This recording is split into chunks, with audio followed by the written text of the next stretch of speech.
And Ryan, we've had the non-relaunch. We've had Kemi Badenoch talking about being a warrior. We've had reform ahead of the Labour Party for the first time in a poll. Anyway, they're behind the Conservative Party, but an astonishing move for them as well. Let's start with Keir Starmer. Just on Thursday, a lot of, to my mind anyway, confusing things happened. We were told a lot of things about the plan for change, the plan for growth. What do you think came out of that, and what do you think people will remember really from what Keir Starmer said? Well, I think that's the most difficult thing. What will the public actually remember? Because I think what actually he spoke about, and if you distill it and you had several hours to go through it line by line, you might be able to make head nor tail of it. However, if you're a member of the public, you're just a casual voter, you take an interest in politics, but you haven't got all day to study the detail, you'll be left confused whether he's talking about his foundations, his missions, his steps, his goals, his aims, and where they all sit together. So instead, I take you back to sort of nearly two years ago with Rishi Sunak, when he wanted to stop the lower inflation, etc. Although he may not have achieved them, they struck a chord with the public. You're right, Ryan. I mean, stop the boats was a memorable phrase. He didn't stop the boats, but at least we knew what he said he wanted to do. But when you have foundations, missions, first steps, or milestones, it's all about complex, isn't it? Yeah, no, exactly. And I think and also it's very difficult for the public to understand where they sit in the hierarchy of what the Labour government are trying to do. So one thing, they may well think they have 5 or 6 good ideas that they want to play with, but I think what they just need to do is just distill them a little bit more easily. So if it's lower waiting times, they need to just to say that without sort of going on for half an hour. Ryan. And if you get 3 of these right, I'm going to bring you down to the Sun's office. I'm going to bring you a can of Diet Coke. Is building an NHS fit for the future a foundation, a mission, a first step, or a milestone? I would say a mission. It is a mission, correct. You're 2 answers away from winning a can of Diet Coke. Recruiting 6,500 new teachers, is that a foundation, a mission, a first step, or a milestone? I'd say that's a first step. Ryan, are you reading this? You've got 2 out of 3. No. Flipping heck. Right, if you get 3 out of 3, you get the can of Diet Coke. Setting up Great British Energy, is that a foundation, a mission, a first step, or a milestone? I'm going for a foundation. No, it's a first step. Sorry, Ryan. No Diet Coke for you. That's a shame. I'm afraid I'll just have to buy you a cup of tea instead. But you're someone who does this every single day. You're a senior member of the biggest newspaper in the country's political team, and we're both of us are struggling to keep track of this. Yeah, no, exactly. And I think if you are working in Downing Street, you clearly have the ideas, but one thing I think they were trying to do on Thursday is just set out some measurable targets. And it may well be that the Labour government and the ministers aren't too worried about those sort of short, snappy phrases. They want to be sort of seen in 5 years' time as these measures actually trying to do a couple of things, whether that's raising living standards or trying to get NHS waiting lists down. I think they just want to, obviously they want to try and make people's lives better, but it's how do you measure that, and can they actually achieve it? Yeah, and that's a very, very big point as well. I wonder if we could talk a little bit about taxes as well, because Rachel Reid, very interesting, this has gone on, the budget fallout has dragged on for quite a while. It's Small Business Saturday. This is a very big promotional thing. The government does it. Lots of other people do it as well. The business secretary this morning was at a coffee shop trying to say, small business is the backbone of our society, backbone of our economy. But actually, there are some very strange messages coming from government. Rachel Reeves to the Confederation of British Industry, the Chancellor, said last month there would be no more tax rises.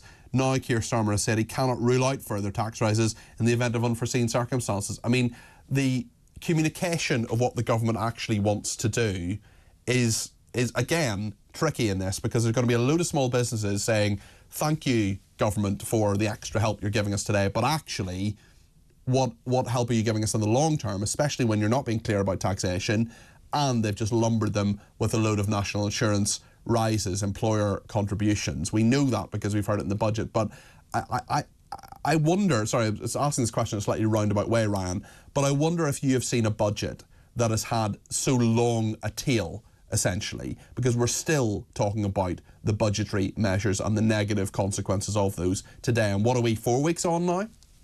Yeah, I mean, that budget was delivered at the end of October. I can think back to a couple of examples. The Omnishambles budget from George Osborne. I remember Philip Hammond also getting into a bit of a muddle also over national insurance. But the Omnishambles budget didn't seem to go on as, the fallout didn't seem to go on as long as this.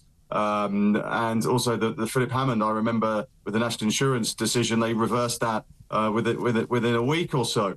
And also remember, go back to that winter fuel payment. That decision was made at the end of July. That emergency kind of financial statement that Rachel Reeves made in the House of Commons. That we're still talking about that. We're still talking about farmers' tax. We're still talking about national insurance and the rise for business. And I think as well, like you say, with Rachel Reeves going to speak to business leaders the other week and saying, look, she's not going to come back for more, no more tax rises, no more borrowing. And then it's sort of being contradicted within 24 hours by the business secretary. Then Keir Starmer can't quite say the same thing, match her words, whether it's in the House of Commons or an interview yesterday.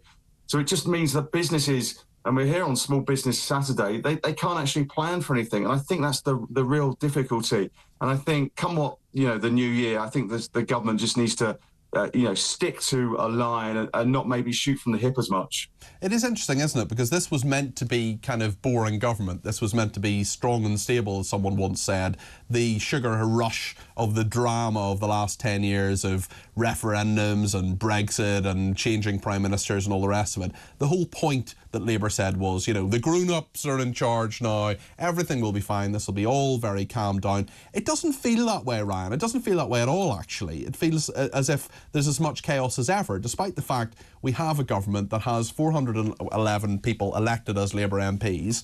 It's just been constant drama in the last 5 months.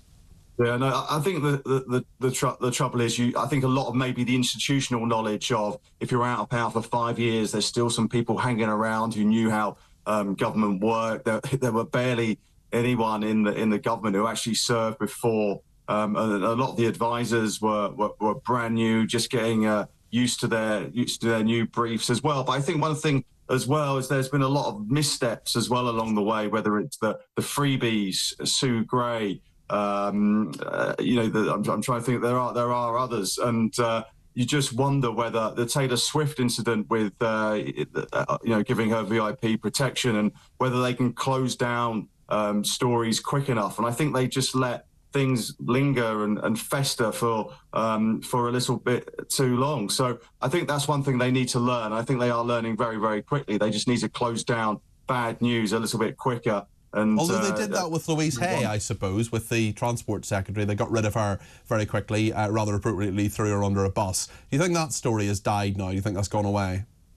Yeah, no, I think so. And I think they realised that that story is one of those ones that would carry on for several days. And the fact that by the time that everyone woke up on the Friday morning after the revelation in the Times, and I think they just realised that she had no choice and she had to go. Number 10 said further information had emerged, and I think that it was probably best for both parties just to clear the decks on that and bring in Heidi Alexander as a new transport secretary. So that one would have just gone on and on.